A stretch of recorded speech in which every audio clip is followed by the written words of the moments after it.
Hadirin hadirat muslimin muslimat yang dimuliakan Allah subhanahu wa ta'ala, sampai masanya tiba, datang malaikat membawa kain kafan min nur, dari cahaya. Lalu malaikat menampungnya, keluarlah ruh sejuk terasa dari kaki, naik ke atas, naik, berhembuslah dia dari mulut. Wa nafakhtu fihi min ruhi, aku hembuskan, aku tiupkan. Dulu waktu masuknya ke tanah, ke daging itu ditiup, maka keluarnya pun juga keluar. Maka mata memandang, ruh keluar. Biji mata memandang, keluar biji mata. Makanya orang yang mati itu matanya terbuka. Makanya yang pertama kita lakukan menengok orang mati adalah memejamkan mata.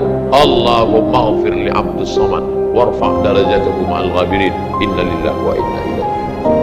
Makanya saya jarang-jarang datang bila ada sebut, Ustaz ada orang meninggal dunia, sudah lama, baru sejam, nanti saya datang.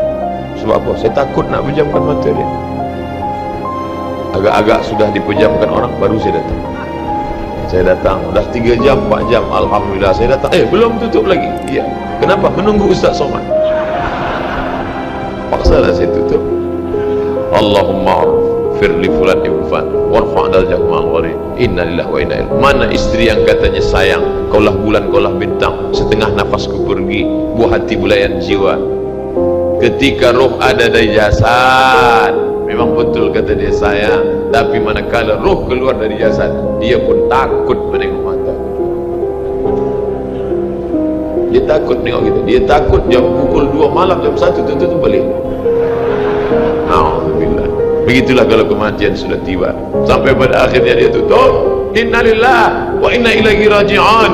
Selepas itu roh pun keluar, dibawa. Kalau dia baik, roh itu dibawa, dimasukkan ke dalam kain kafan min nur. Hadis riwayat Ahmad bin Hanbal. Lalu dibawa oleh malaikat sampai ke pintu langit. Malaikat bertanya, inikah orang yang amalnya selalu dibawa pagi, dibawa petang? Inikah orang yang amalnya selalu dibawa hari Kamis? Inikah amalnya yang selalu dibawa pada bulan nisfu Sya'ban? Ya, inilah orangnya. Kam min masyhurin fil ardi wa lam yakun ma'rufan fis sama. Bukan hadis. Berapa banyak orang yang namanya masyhur di bumi, tapi malaikat tak mengenal dia. Tapi berapa banyak orang yang tak masyhur di bumi, tapi malaikat mengenal dia. Mengapa? Karena amalnya pagi dan petang dibawa oleh malaikat. Orang ini mana? Belum datang. Orang ini mana? Belum datang. Orang ini mana? Belum datang. Disambut dia, disambut kedatangannya. Masya Allah, tabarakallah. Mudah-mudahan kita termasuk orang yang disambut oleh malaikat karena amal soleh kita. Maka bila saya datang di suatu majlis, malam tadi datang di Shah Alam, orang menyambut ramai. Malam ini datang ke Masjid Muaz bin Jabal, ramai. Esok malam di Terengganu datang, tak tahu tak ramai atau tidak. Ramai.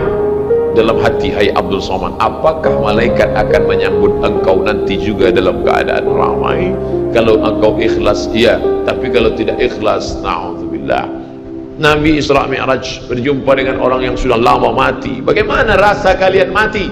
Apa kata mereka?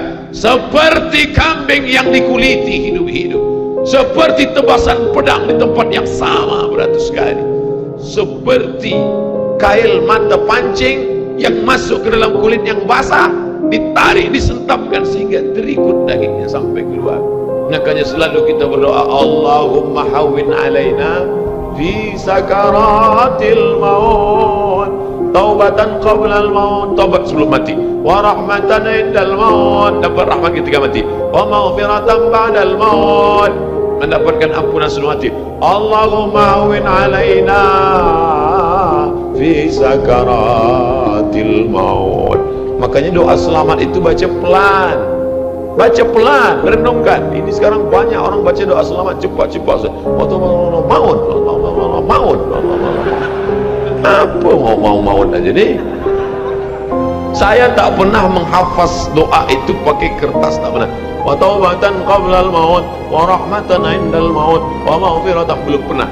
Kenapa Ustaz boleh hafaz? Sebab dulu dibawa oleh ayah, dibawa oleh bunda, dibawa dalam acara tahlil, dibawa dalam kenduri orang mati, dibawa.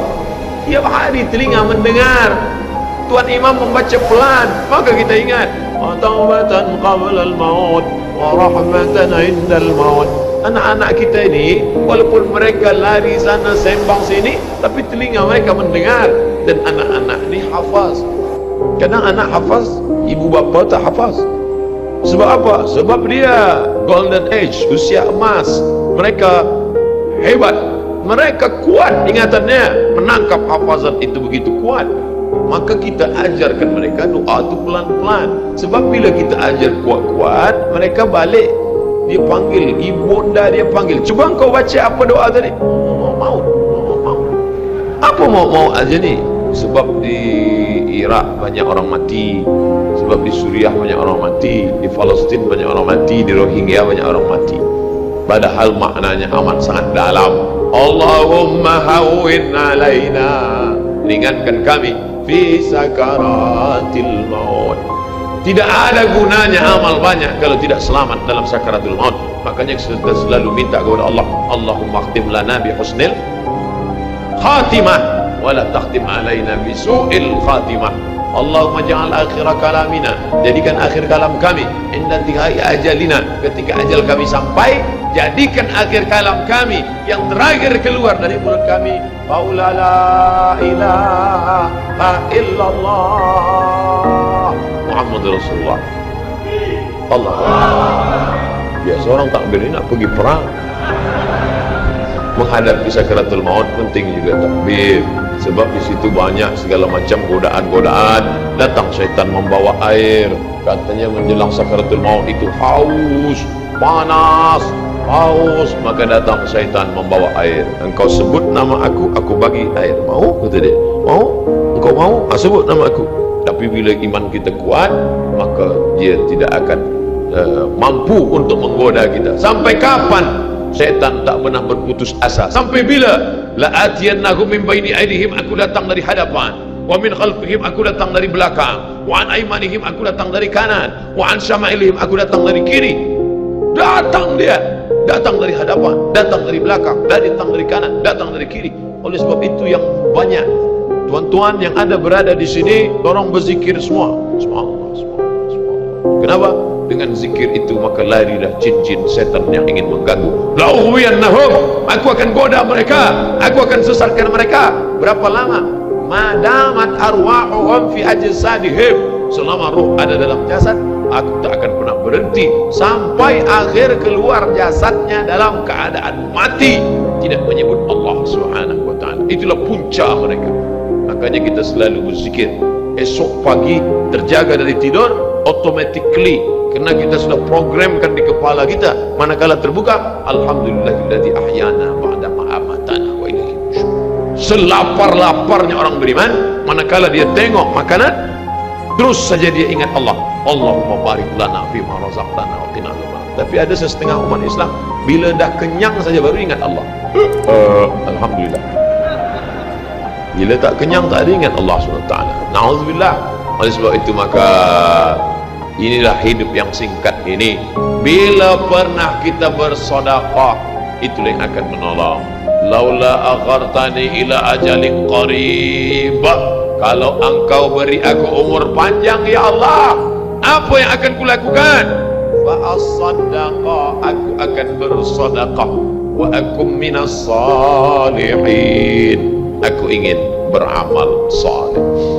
Malam ini tajuknya Masya Allah, ini tazkirah terakhir, ini tazkirah akhir, last, dan tajuknya pun akhir pula. Mudah-mudahan ini tazkirah terakhir, tapi bukan terakhir bagi saya. Andai mati, tidak masalah. Allahumma ja'al hayata ziyadatan li fi kulli khair. Kalau engkau takdirkan aku besok masih hidup ya Allah, jadikan hidupku itu ziyadatan li, sebagai amal tambahan. Kalau mati malam ini, Allahumma ja'alil mauta rahatan lana min kulli syarr. Kalau aku mati, maka kematian ini berhenti berbuat dosa. Orang beriman tak pernah sedih. Kalau dia mati, berhenti buat dosa. Kalau bertambah pahala. Andai Abdul Somad esok pagi masih hidup, bertambah pahala, dia akan tazkirah, dia akan bagi pelajaran. Andai Abdul Somad mati malam ini, alhamdulillah, berhenti melihat dosa. Dosa apa? Masuk airport, dosa. Masuk ke plane pesawat terbang, dosa. Dosa apa? Dosa mata. Takkan tak kita tengok. Mata terbuka, takkan kita tutup. Maka orang beriman sentiasa menjaga dirinya, tak pernah dia berkeluh kesah, tak pernah dia mencaci maki. Kenapa aku matikan aku ya Allah, kenapa umurku pendek ya Allah? Ridha kepada Allah. Itu yang selalu kita katakan, raditu billah rabba wa bil islami dina wa bi muhammadin nabiyyan wa rasula. Aku ridha. Ada yang lebih hebat daripada haji mabrur, ada yang lebih hebat daripada jihad fisabilillah, ada yang lebih hebat daripada zikir dan baca Quran. Apa dia? Ridha bi qada'illah, ridha menerima keputusan Allah. Makanya banyak lelaki yang ridha manakala meninggal istrinya, datang orang, apa tuan tak menangis? Aku ridha menerima itu. Memang dah lama aku tunggu-tunggu. Oh, ini bukan ridha, ini memang penyakit. Oleh sebab itu maka makna ridha adalah tak berkeluh kesah. Setelah orang masuk ke dalam surga, mendapatkan kenikmatan surga, Allah bertanya, "Madza turidun?" Hai penghuni surga, apa lagi yang kalian inginkan? Apa kata penghuni surga? Ridhaka. Tapi kau sudah masuk surga, ada yang belum kami dapat. Apa dia? Ridhamu. Yang mendapatkan ridha Allah hanya orang yang ridha menerima keputusan Allah subhanahu wa ta'ala.